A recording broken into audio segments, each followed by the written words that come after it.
Hey, crew, and welcome back to another episode of Checking In with Your Coach. In previous episodes, we've talked about nutrition, from recipes to even giving you guys a 45-minute seminar trying to give you digestible chunks so that it's really easy for you guys to start your nutrition journey. If you haven't seen that 45-minute video, please go back. The cool thing is it's there. If you guys want, a copy of that seminar that I did in a visual wise, I can certainly send that to you in a PDF. Anyway, today we're going to be talking about training. We're kind of going beyond nutrition and talking about training. Now, nutrition is still huge. Sleep is still huge. You can only get so much out of your training, just like you can only get so much out of your nutrition, so much out of your sleep.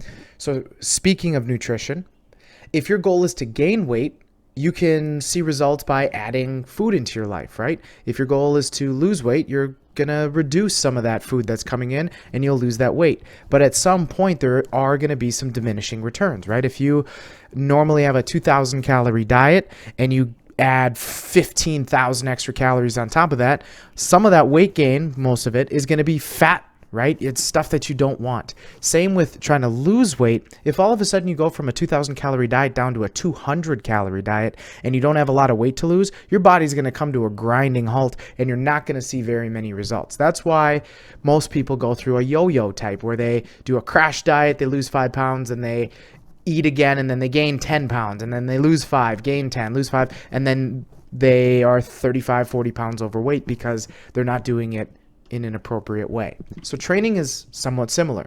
We can't just go into the gym and just grind ourselves into an oblivion and expect to see strength gain or weight loss or anything like that. At least initially you might, but at some point you're going to plateau pretty hard.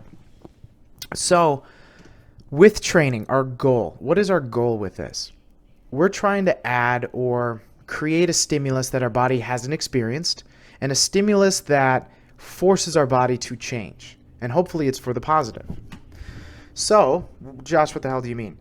By, adding a few repetitions to our weekly workouts or adding a few pounds to each exercise that we do, or maybe adding a little bit of distance, in a 10-minute interval. Maybe we're running on a treadmill and you went from running 1 mile in 10 minutes to now you can run 1 mile and 100 yards or something like that. Some new stimulus, some new challenge to our body.